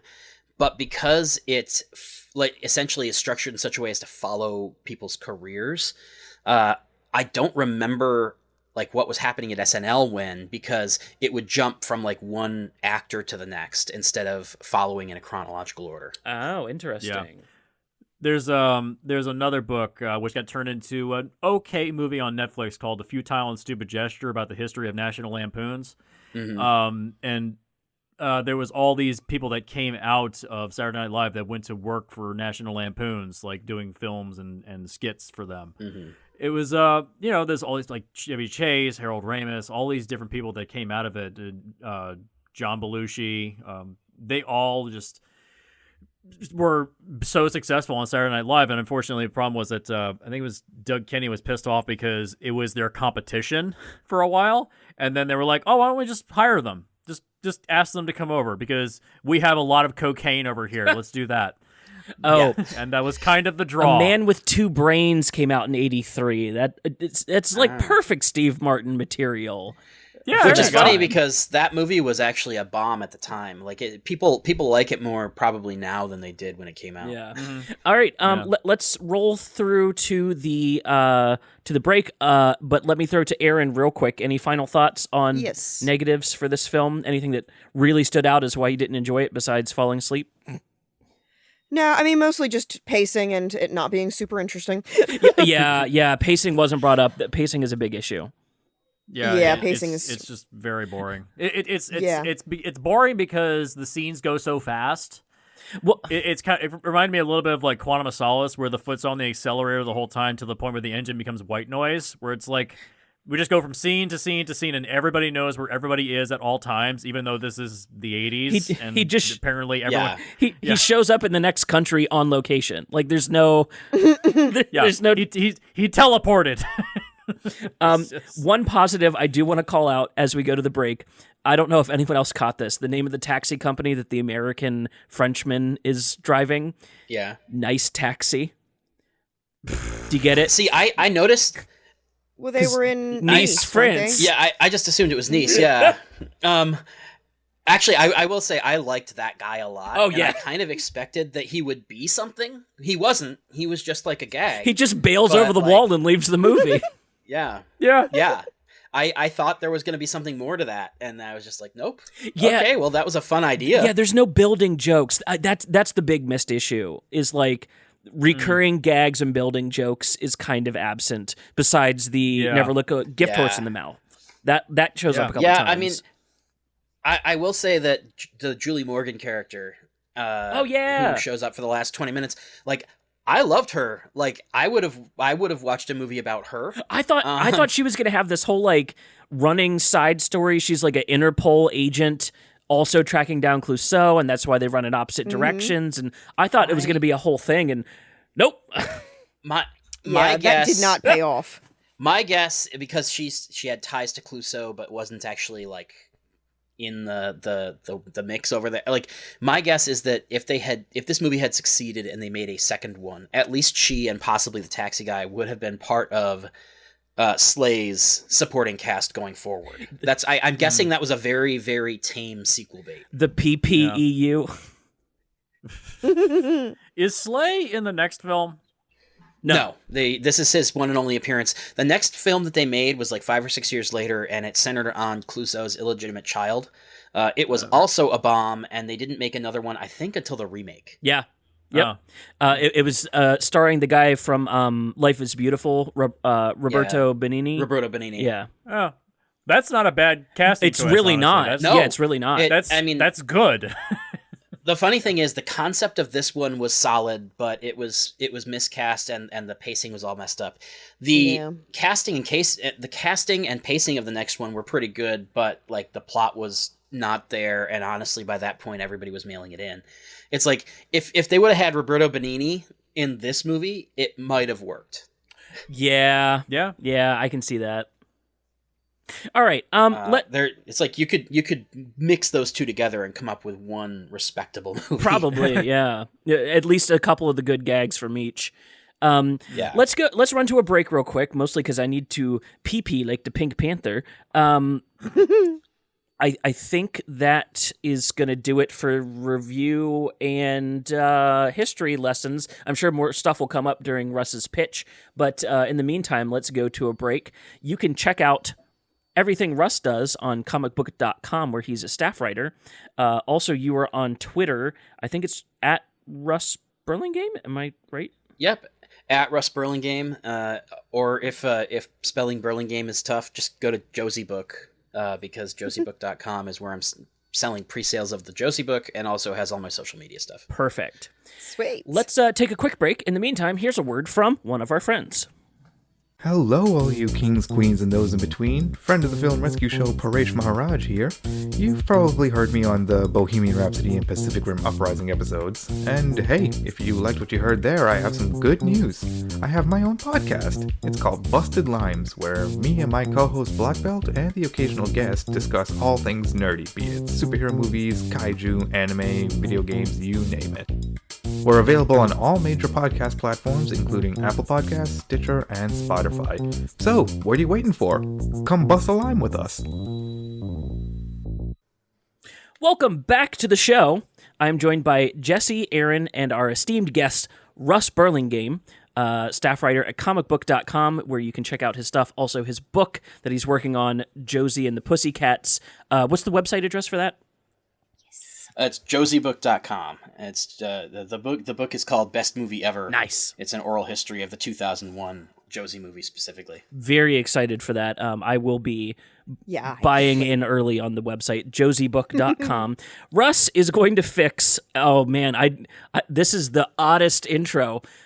Russ is going to fix The Curse of the Pink Panther. Which is how many movies deep in this franchise? The 9th movie in the Pink Panther franchise. And, Good luck. And, well, see, for the purpose of what I'm doing here, I'm just kind of assuming that people are on board with the franchise. Sure, yeah. Like, even if you don't like all the movies up to this point, I'm going to treat it like, okay, it's 1985, and we're trying to make a version of this that works. Yeah. Makes sense. Without Peter Sellers, right? Yeah. Gotcha. Yeah, because that's again, the thing that I see as the heart of what actually is mostly functional about this movie is the idea that it's premised on trying to build a future for the franchise post-Sellers, post-Clouseau. So that notion, which is, curtain call for the people who've been making the movies for 20 years and setting up a future for the franchise, is what drove the movie. And frankly, it's not a bad idea, even if you could argue that the movie Inspector Clouseau proved that attempting these movies without Sellers is a bad idea in and of itself. But in my pitch, that's the basic mission statement that remains intact. The way that I would resolve kind of the two big problems I pointed out with the movie would be interconnected, which is that, like Clouseau in the original Pink Panther, in my version of this, Slay should not be our point of view character. Oh, I wanna see him- highly agree. interesting. 100%. I want to see him rarely enough that when he's on screen, it's a delight, and that he's the character you want to see more of when the movie's over. Like, that's how Clouseau ended up being the star of the franchise, is by being the thing that audience decided they wanted to see more of after the first movie, not the thing that people were told they were going to have to see more of. I like that. I would recast Slay. In my head, if I was doing this in the mid-'80s, I would use a young Kevin McDonald for this role from Kids in the Hall. He has a really similar physicality to Was, but he's a much better physical comedian, and he communicates Hall is the awkwardness shit. better. Pardon me? And Kids in the Hall is the shit. Yes. Yeah. But my take on Slay would be that he, like Clouseau, is not aware that he's an oaf. Giving him this arc that he is like a disgrace to his family and wants to make it right feels like it belongs in another movie. Like, I've heard that this character was inspired by the Police Academy movies, and it really does. It feels like something that's much more kind of archetypically American than what you want in a Pink Panther film. And so I think that my point of view character would be Dreyfus. Interesting. Honestly. Before I get into that, the last thing I'll say about Slay is that I would want something about him that made him more physically distinct. The opening titles, the animated Pink Panther and the animated Clouseau, can be boiled down to a shorthand of a few brushstrokes. Slay's animated avatar had the blue suit, but that was like one of 9 outfits that he wore in the movie, and frankly, it looked terrible on the actor. The overalls and crew neck was the best look for him in the whole movie, too. And so, like, figuring out something distinctive that suited the actor would have made it would have been, not only would have been good for this movie, but it would have been necessary going forward. Because if you're going to make him the new star of the franchise, the idea that the opening credits would abandon the Pink Panther animation, that was never going to happen. Right. Like, if this had continued, you would have needed to have something about him that says, this is the character in 3 seconds. And And you know what, to circle back to your idea about Dreyfus as the focus character, one thing that I really like about that is that you really can tell more of Clouseau's story through that character, because you can kind of see that character like having almost like a trauma response to like Yeah. things like, oh, that's like the time that Clouseau did this. Like you Yeah. can kind of like have those little like stories or even like vignettes with like a hooded figure that represents Clouseau or something like that. You can do a lot of fun things with that Clouseau character by following Dreyfus instead of the new guy that we don't give a shit about, which Yeah. makes the audience care about the overall film more. Yeah. Just have Twisted Nerve play in Dreyfus's head every time the new guy walks in. I think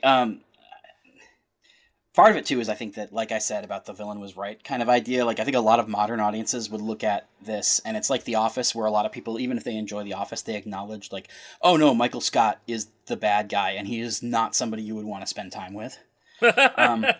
I think that is something that you would see with Clouseau too, where it's like a lot of people, even if they enjoyed the movies, would be like, oh no, that guy would be a nightmare. Yeah. And so yeah. here, rather than the criminals being afraid that Clouseau might come back because crime is up without him, I would kind of invert that expectation and say the criminal underworld is totally nonplussed by the lack of Clouseau. He's a guy who handled white-collar crimes and basically bumbled into success. While he might be famous on TV, it's not like Superman died and street crime skyrocketed, you know? Right. So instead, I would return Lom to a little bit more of like the supervillain role from the Pink Panther Strikes Again, in that I would have him corralling people from previous movies who had existing grudges against Clouseau. Like, these aren't objectively nice people that he intentionally wronged, a la the Seinfeld finale. But like, one of my favorite parts of The Curse of the Pink Panther was that little mini montage of people watching him on TV and thinking like how much worse their life was when Clouseau was around. Right. Like Kato just being like, they're gonna ruin everything for me. You know? They gave Kato a threesome. Like they really Yeah. plussed his character for that movie. Yeah. I do think the movie would need to remain in the 80s. First of all, because again, like in my head, I kind of cast somebody from this point in time to do it. But even if we didn't have Kevin McDonald and brought it to the modern day, I'd want it to be an 80s period piece, because I would want the computers are magic logic to just hold. Yes. So that you Yeah. could just be like, of course a computer can just parse who's the person to find it, you know? Yeah, we can't get rid of Aldous. That's too good Right. to get rid of. Yeah. I And would also actually... we can have a scene where you can have the entire Kids in the Hall cast like just together for a cameo real quick. Oh, That that's would be fun. Yes. Because I love Dave Foley a lot. Like oh, yeah. eternally, I would marry him. So down for that. I would want one kind of tweak. I know that we talked about liking the scene with the computer. The tweak I would make to that scene is that I would make it more of a straight up computer voice, because I think a lot of the jokes would be twice as funny if it was delivered from an unemotional computer voice as opposed to something that sounded like it was trying to troll people. Yeah. Yeah, I want I it to agree. sound like my GPS, like that, like kind of like haughty British computer voice. Exactly. Like Yeah. the recalculating route. Oh, that Aaron, bitch. what's the voice that's on like TikTok where it's the woman that has like a very flat monotone voice? Isn't that just the Windows? But yeah, is it the Windows Windows speaking female voice? Oh, okay. Yeah. There's that, and there's like the Siri voice is really popular on Oh TikTok yeah, as yeah, well. yeah. Yeah. Yeah. There's a YouTuber, I can't remember her real name, but she goes by IRL Rosie, and she's like a voice actor who can mimic a lot of different things. And one of her like things that she does is these scam baiting videos where when people call her trying to get her to like, you know, do a tech support scam or a credit card scam, she talks to them in the Siri voice. And then just kind of like she'll talk in her normal voice, but then she'll also do her Siri thing, and she basically pretends like the conversation they're having is setting off Siri. And so it's just this entire comedy of errors. That's Oh awesome. my gosh. That's Yeah. ingenious. IRL Rosie. Yeah. I spent 10 years in tech support roles, and I was the tech lead at a lot of support desks. So a lot of times I was the person who recorded the phone announcement, like, "Thank you for calling blah, blah, blah corporation. You have reached the technical support department." So if I didn't want to call, if I like had people and I like could see in the caller ID that it was somebody that I didn't want to deal with, I would just pretend that I was the call system re-answering again, and I would transfer it to somebody else. That's great. I actually, one of the things, because we have this one scam number that has been calling us nonstop on the house line.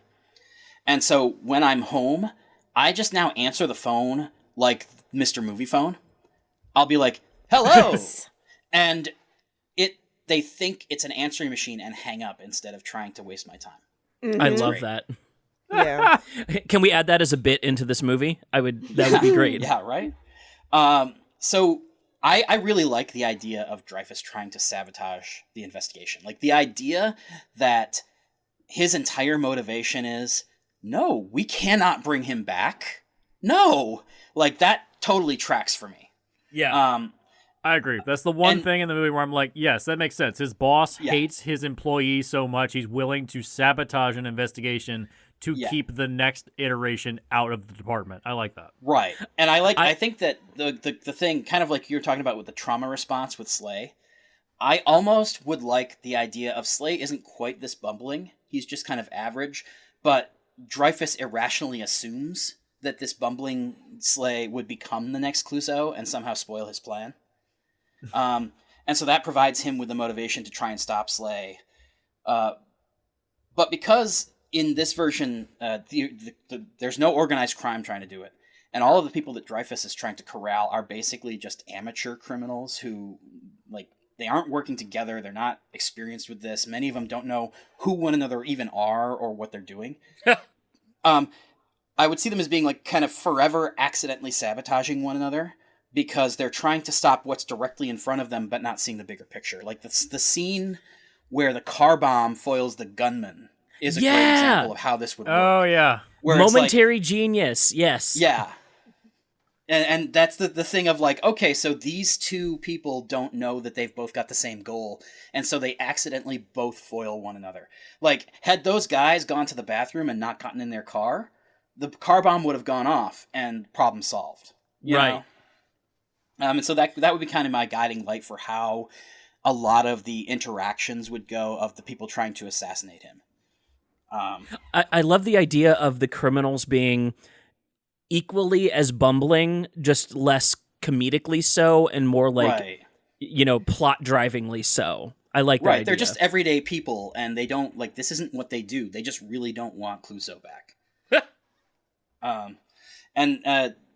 The cringe humor in this movie doesn't work for me, whether it's like the rich guy trying to seduce him or the extended riff on the inflatable doll. I think that there are some moments of great comedy that come out of those, but like, A, I think both of those things ran too long, and B, I think that the actor wasn't well suited to that kind of humor. It didn't commit to the cringe, and it was too cringy to be like just objectively funny from a different point of view. Like, they could have really done a lot of things with like camera angles when he like had his like head down under the table and stuff like that, and like really made it look like he was going down on this blow up doll, and like, you know, maybe like a lady behind him was like moaning, and then everybody thought that it was the blow up doll moaning, and like, they could have really played that scene for laughs you know what? made use of that time. You know what did this scene much better? The blow-up doll autopilot in Airplane. Yeah. you know what I wanted to see, and that I actually, frankly, expected to see in this movie and was disappointed when it didn't happen? Okay, so 3 minutes into the 8-minute blow-up doll segment, he gets to the hotel and he's in the elevator. And I do kind of like the idea that everybody around him is like, I don't have a response to this, and so they just don't say anything. But by then, the cork was already in the thing, and I wanted the cork to pop out of the blow-up doll and hit the elevator operator, and him to just not know what to do with that. Like, when the doll slapped his ass, that was like peak. Like, and the end of the blow-up doll bit is the best part. Like, the second half could play on its own for sure. And that's the thing is like ultimately I agree with you that the payoff to that was really funny. Like the idea that like you have this room that's filling with gas and the guy comes in and accidentally blows himself up. But like I think that it took way too long to get there. And I also don't know how much of it, like what part you cut. Like you'd have to take it would have to be like a lot of little cuts, because I do feel like all of the build up to get there was kind of needed to understand how it got there. Yeah, that's true. That's true. I think another thing kind of that I touched on a little bit before, but like they set up this idea in New York that Slay puts on the ridiculous disguises and goes undercover like Clouseau, but they never pay it off. Right. Like, and again, He never like, does it again. He never gets the fact another that they're outfit. in that hotel. I mean, they do the thing where they give him the headdress, but that's not even going undercover. That's just him like trying to blend into the crowd. Right. Yeah. And that's not even really played for laughs. It's literally just like, hey, I'm going to put something on my head so I don't get seen. I guess maybe because it was the 80s, like there would be an inherent like tee-hee reaction to him because again, it's women's clothing. But I don't think that was the intent. I think it was just like, okay, well, we're going to put something on his head to discuss. You know what I mean? And I feel like it was this missed opportunity where it's like either don't set up that he does that, which is fine. He doesn't have to be Clouseau in every way. But if you're going to set it up, it has to pay off somehow. At least to me. Yeah. It comes off as a bit lazy in the film we have. Yeah. So in my version, everyone would finally get tired of the elaborate plots, and they would just converge to try and kill him. I like the idea, like I said, I like the character of Julie Morgan, and a lot of the ending I would have kept intact, but like a big difference is I wouldn't have all the villains in one place and the big fight scene happen until they were in the city with Clouseau. Like, I would still figure out a way to make the Littons bring them there, because I love the ending where the Littons and the Pink Panther ride off into the sunset. Yeah. But before you get there, it shouldn't be Litton who rescues them from the fight scene. I would actually have Clouseau himself be the one that drives them from the fight scene to the spa, basically. Which city are you going to have the fight scene in your... I honestly, like, I don't care where the fight scene happens. I guess it would happen where is the spa? Yeah, I don't remember. Valencia I was is the about last to say, city are I you going to distinctly keep it in remember. blank? But I didn't know where blank was. I think I would keep it in blank because I actually, again, like, I don't mind, like, the spa was a visually interesting place, and, like, I don't mind, the last, like, 15 minutes of the movie work better than anything else, where it's like, okay, so here we're going to give you the Roger Moore thing, and then we're going to give you the happy ending for the Littons. You know what? but- Keep the spa, but use that stained glass ceiling more, because that was really pretty, and it could have been like a really good shot for anything. The funny thing They is he didn't use it crashes through much. the ceiling, but because I assume for budgetary reasons, they didn't have a shot of him crashing through the ceiling. And then because he broke it, you couldn't shoot it again for the rest of the time because it would reveal that it's not really broken.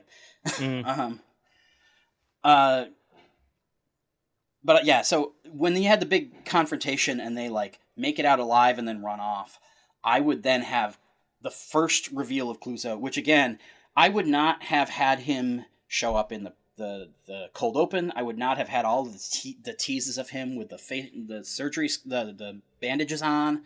Like in my version, the first time that you see any inkling of him would have been like he shows up. You don't see his face because it's dark and he's in a car. You hear the voice and he says, "Get in."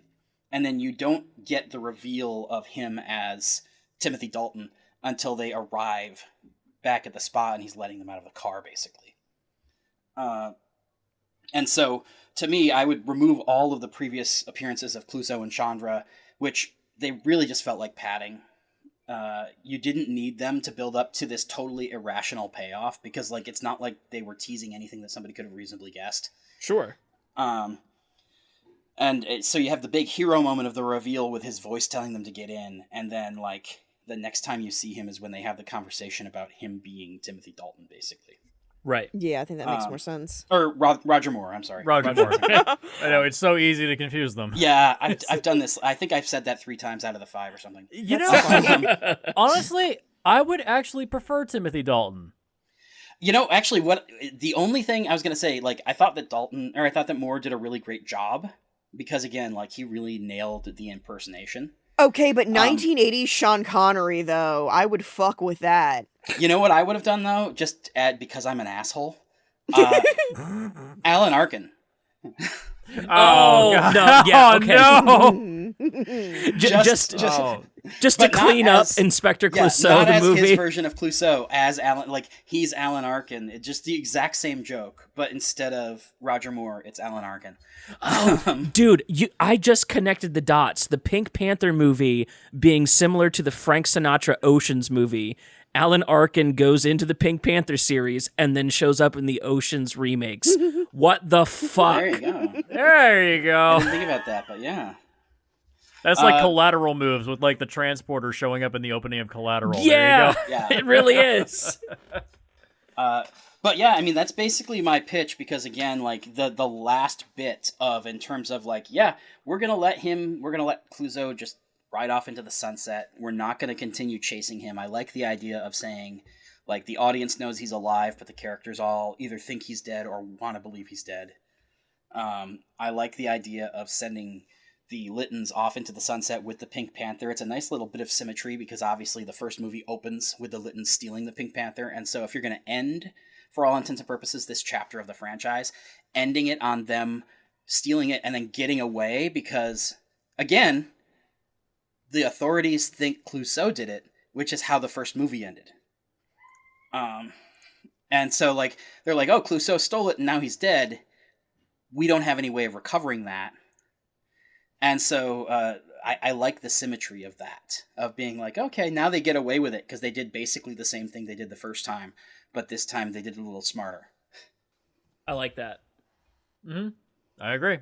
Yeah, I mean, Are you thinking this as like as the next film will happen, or is this like just the end? This is the last one. I like the idea of having it be open to both. Like the idea of like if we set up the Slay character as somebody who's more likable and as somebody you want to see more of, then like maybe they can make another one if they want to.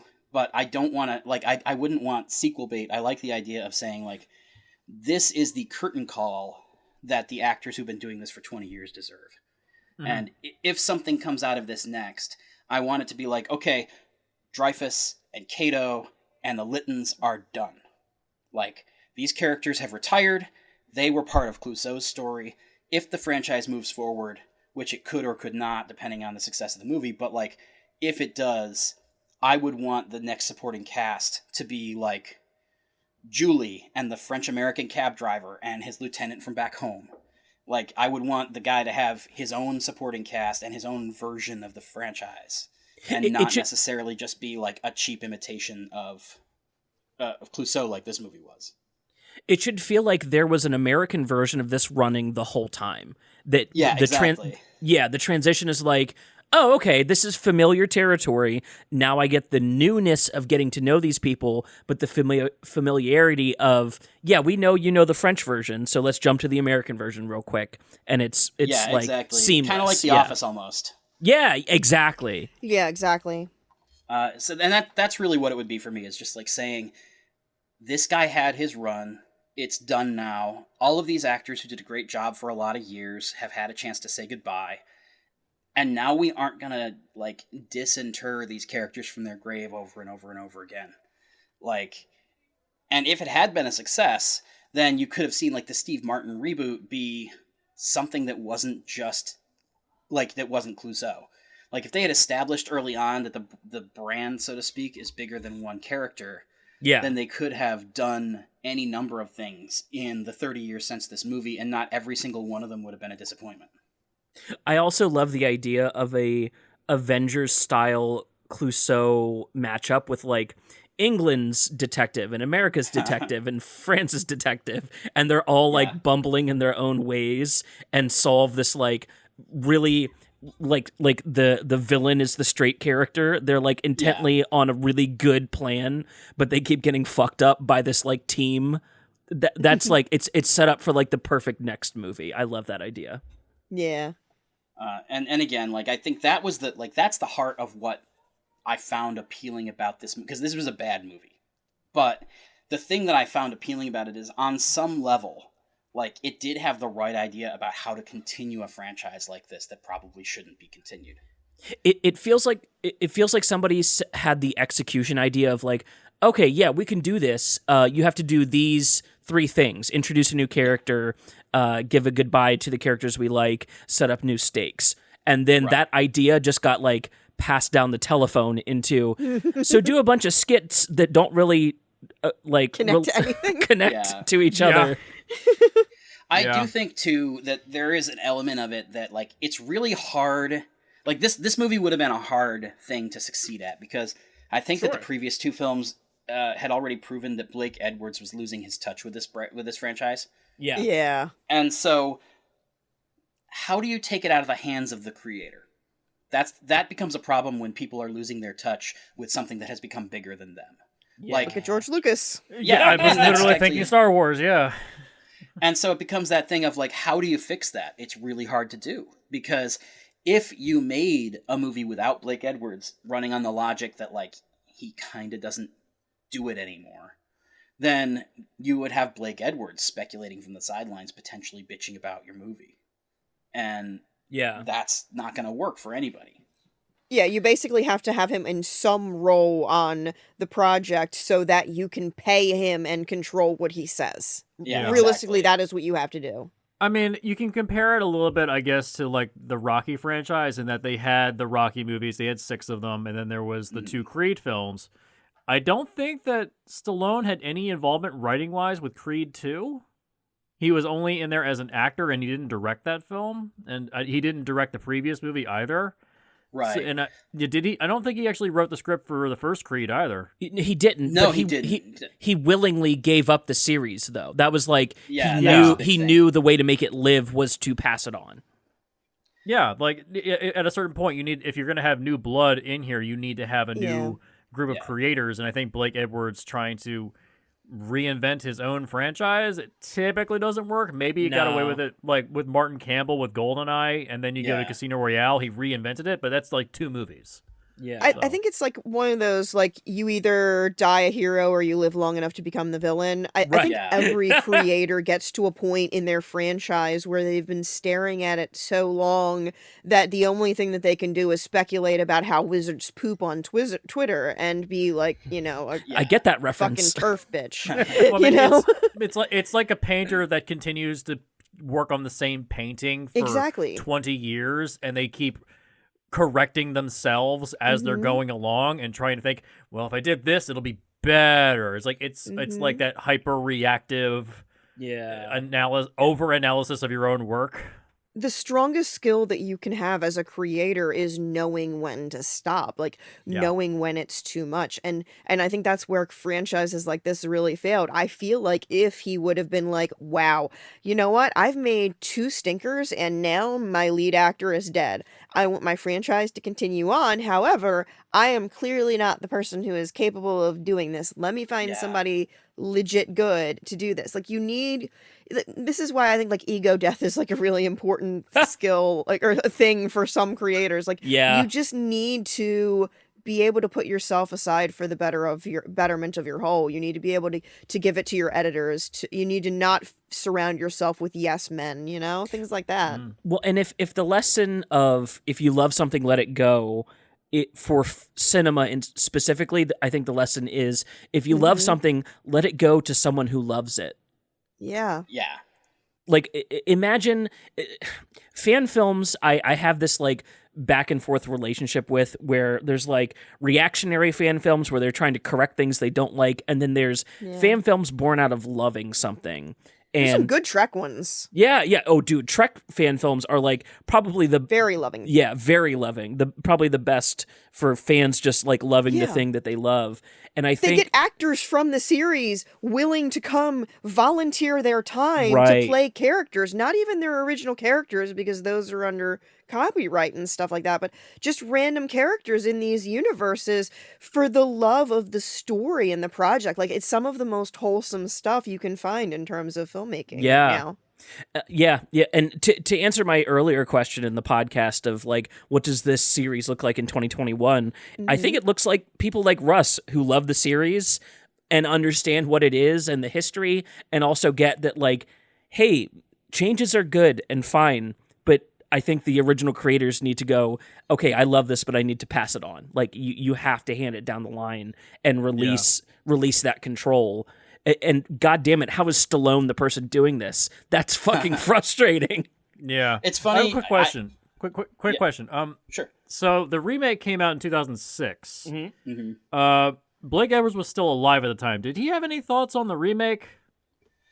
I've not looked into that. I believe, and I might be wrong, but my recollection is that he was on as like a creative consultant and executive producer. So that basically they paid what he said. Yeah, exactly. They did exactly what we kind of discussed, which is like, and obviously, if you have a real role, even as a creative consultant, you can say no to something that you really hate, and they find a way to work around it and make you happy. Yeah. Which I think is the best the best of all worlds, where it's like, if something really isn't good and the creator sees that and objects, then you're like, okay, well, let's workshop this. But like, he also shouldn't have the right to just say like, this is how we're doing it, because like it's been 20 years since he had one that worked. Right. Because he died 4 years later, so he was at that point a crotchety old man. So his style of humor probably wasn't appropriate for creative consulting on a film from 2006. Well, I think honestly that by 2006, Neil Simon had already had the experience of Odd Couple 2. Yeah.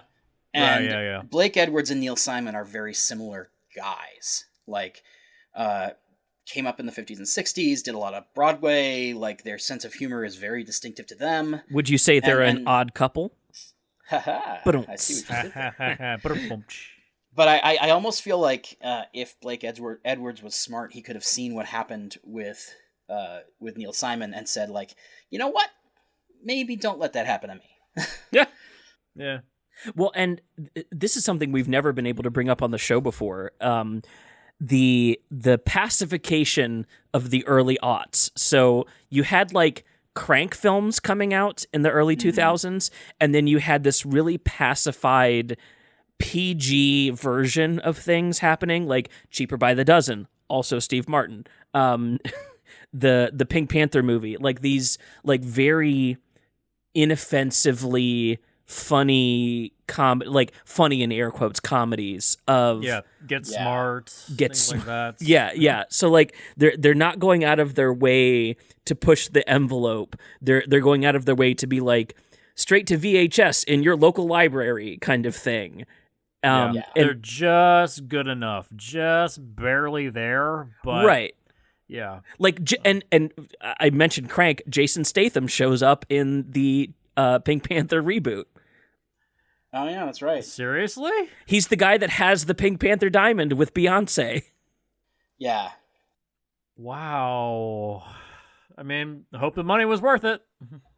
The funny thing is that reboot was a terrible idea, but it wasn't actually a terrible movie. It's not. It's very passable. The second one was much worse. And it really it speaks to I think it speaks to the fact that the first movie has something to it. Like there's an element of the first movie that works. Yeah.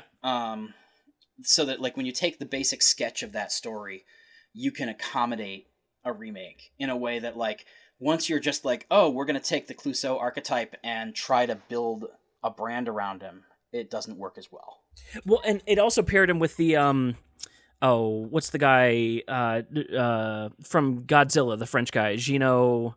Jean Reno. Yeah. It pairs Steve Martin with him, an actual Frenchman, and so the comedy just like spills out of it, of an American doing a French impression to an actual Frenchman who is like not there for it. He hates him, and so the comedy spills out of the first one. The second one was like, okay, let's remake it again. Yeah. And I don't. That's another negative criticism about this. There really wasn't a lot of chemistry between any of the characters. And you need that for comedy to land. Even towards the end, when they introduced Julie, it was like, I don't know who that actor was. She was adorable. Oh, and she killed it. how did nobody on screen have any chemistry with her? Because I know, right? it seems like she's the kind of actor that should have chemistry with literally everybody. Well, and she should have been the new Clouseau, right? Like the computer picks the opposite thing, and so it picks the competent martial artist female Interpol agent. That's what I That didn't actually get. would have been Like, a I thought really it was... that would have been a really fun, like, even for this movie, that would have been a really nice, like, bow on it. Yeah. Would be to find out that, like, oh, if Dreyfuss hadn't messed with things, this is the person we would have found. Right. Yeah. I hadn't even thought about that, but that's a good take. Or, you know, what would have been interesting is if they would have done, like, somebody that had, like, a gender-neutral name or something like that, and they got, like, the male, and then they realized, oh, wait, we actually meant the female? Yes. Yeah. No, that's great. Jesse. Like, perfect this is name. the wrong Sorry, Sam Jesse. Hamilton. Damn it. It's fine. Jesse Slay is a great character name. Yeah. That's actually Yeah. pretty good. No, that's my porn name. Ha! No, that's honestly true. And so the female version is Jesse Slay, the murder version, and the dude version is Jesse Slay, as in the joke in the movie. That I like that joke. I thought it was kind of funny. Slay as in killer? No, Slay as in What is it? One horse open. One horse open. Yeah. I think Oh yeah, that was the one bit of like clever dialogue. I was like, oh yeah, that's pretty good. That's not bad. Even that, I thought there was a little bit of a missed opportunity because that's probably not an idiom that's familiar in Europe. Yeah. And so there was a moment of like confusion on the other guy's face, and I felt like you could have taken the joke just one step further and been like, As in Jingle Yeah, Bells? I don't know what that means. Christmas over here as compared to Yule over there is a little different. Yeah. You know, it's Very true. I actually there's a really good example of this exact kind of joke, but I can't say it because it's a spoiler to a show that came out yesterday. But if you watch the last like minute of the season finale of Invincible, there's a perfect example of exactly that kind of thing. I know exactly what you're referencing, and also we just talked about Invincible on our So What Else Patreon podcast. Highly recommend. The last episode was what Zack Snyder wishes he was. is that good, huh? The funny thing about it is, for me, like, I'm such an old person that the viscera in that show just puts me off. I just can't do it. Like, and I fully acknowledge that's like a me thing, and that I'm just like a fuddy-duddy. No, I But think isn't like it the animated writing- though? it is. It is. Yeah, but it doesn't like the sound design is on point, and it makes it gross. Oh. No, and that's on purpose. It's meant to turn your stomach. Like if you're into the violence of Invincible, see a therapist. In general, I think people should see therapists. Even if you think you're fine, Yes, you should go see one. 100%. Everyone should see a therapist. They're so helpful. But if you're into the violence in Invincible, go see a therapist, please. Yeah. But yeah, that's that kind of joke that ends the season of Invincible, which I thought was a really nice, like I said, I like that kind of humor anyway, so to have it be the last thing before it fades to black is like, okay, that was well done. Was this is a total rabbit hole, and I don't know if we'll cut this out or not. Was Seth Rogen having the last line of the series weird to you or not? It wasn't just because the joke worked. Okay, that makes sense. The funny thing is, it wasn't scripted that way. It was an ad lib by Rogen. Like I talked to Kirkman and I asked him that question, and it was an ad lib by Rogen, and they were just like, "We like that. We're gonna keep it," and that's why it cut to black, and then you hear the joke because it wasn't animated. That makes sense. Totally, and the series has a great job of cutting to things. The editing in Invincible is like egregiously awesome. The way they work it in every episode for the opening title is just, how'd you do that? I'm sorry. I feel like a chump for not guessing where it was going to come in. I will say that the one in the finale was really kind of on the nose, and you're like, okay, guys. But they earned it. They did 7 perfect ones, so they earned that one. Yeah, exactly. Again, also, we went from Pink Kirkman Panther wrote to that Invincible. episode. Yeah. But also Kirkman wrote that episode, and it feels very comic booky, so you're kind of like, I guess. Oh yeah, tracks. absolutely. I love the pitch. I love the idea of the like seamless continuity. I love the changes that are made to make it a total film instead of a I hate to say this. A series of sketches. It is a clip series. It is a clip series film. Besides the ending, I think we all agree the ending really pays off. It's the only thing in the movie that actually matters if you think about it. True. Yeah. The last 10 again, minutes. it to me also it feels like he's not solving a mystery. He's being led around by the nose. Right. And so you could cut out this entire movie and just have the very first person be like, "Oh, I heard he has ties to this woman at this spa." Like, literally, you could start the movie where this one ends. This could be a short film and it would change nothing. Yeah. Yeah. Yeah, the pitch on its nose is really I love that you love the series with its flaws. You know, loving things with its warts is probably more respectful than loving a perfect thing. So I love that you love the series, and your love for the series shows up within the pitch to make a, hey, we could do one more, or we could stop here, just to show that like there's gas in the tank, but you don't have to gun the engine. Yeah. I like and that. that's kind of my thing is like almost every sequel that tries to set up like, okay, the new chapter of the franchise fails. And I think that the way to do that is to, instead of just trying to set up the next chapter, focus on wrapping up what exists and then just sprinkle some stuff in that could be used to pick up a new one if it works. Yeah. If it works, yeah. I think it works, though. Mm-hmm. Well, I don't have anything else. I mean, I think we've covered this entire franchise at this point. It is tough because like this is such a like season finale, so to speak, that it really did kind of feel like, oh yeah, like there's a plot beat from each of 6 movies that I have to mention in order to make sure that you know like why this stuff is important. Yeah. Oh, I just thought of the perfect one-to-one metaphor. Mm-hmm. Curse of the Pink Panther is to its series what Scrubs season 9 was to its series. Where they try to have a new cast come in and try to fix it and keep it going, and then they said, nope, doesn't work, bring in the old cast again. Oh, you're so right. Oh, yeah, and, what a way to kill a franchise. And the metaphor goes deeper, too, because there are jokes that work in season 9. Oh, yeah, and the best ones... The best ones aren't based on the old cast. No, oh yeah. I mean, the very kind of hard-nosed, no-nonsense blonde woman who's in that, she also showed up in Happy Endings. Yes, the one who I think should be Captain Marvel. Oh, what is her name? Yeah, she's delightful.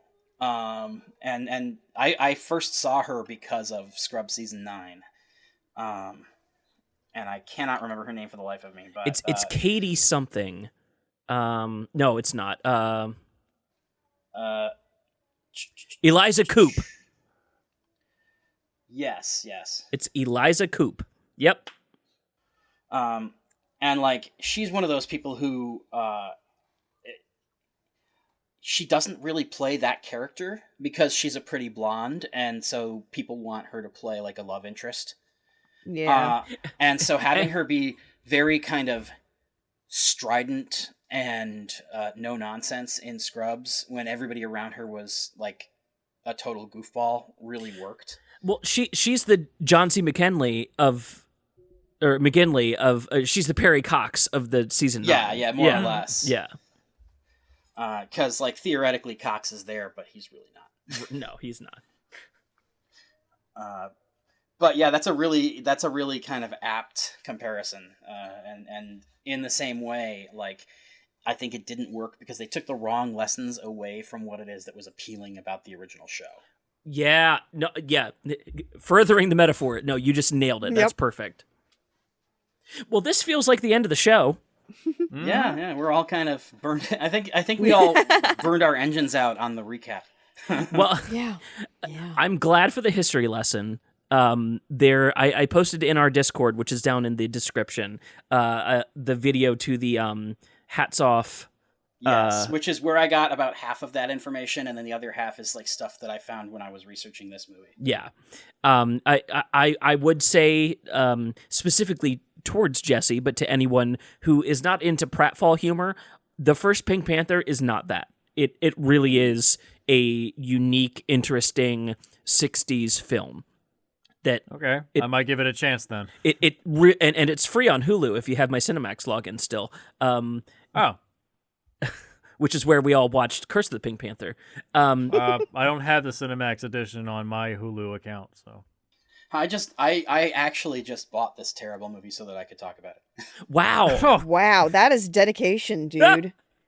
I feel like we owe you something now. I did that. The funny thing is, I don't actually own any of the good ones. Wow. Why? I love that. Well, because I haven't watched them since I was like a teenager. And this one, I was like, okay, this is where I'm going to start because it sounds like a beautiful disaster. It is.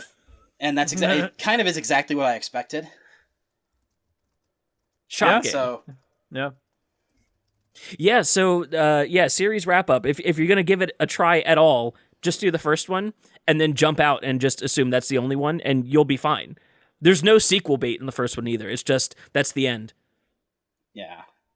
Lucky you. And it's the same thing with A Shot in the Dark, because again, at that point, it was like, not only was it an adaptation of something else that they just kind of put Clouseau into, but also it was like, by the time that was over, they were like, okay, well, we're going to take a break and do something else because we're rich and famous now.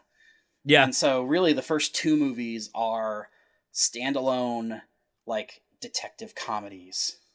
It's kind of like Michael Keaton when he did he did that Tarantino movie that I love that I can't remember. Jackie Brown. Oh yeah. And then he did the same character in On Site or something like that. He like don't know that one. He reprised his side character in another movie as a side character, and it's one of those I always love stuff like that. I growing up with comics, I love the idea of an expanded universe, even if almost every attempt to bring it to the screen is a mistake. I agree.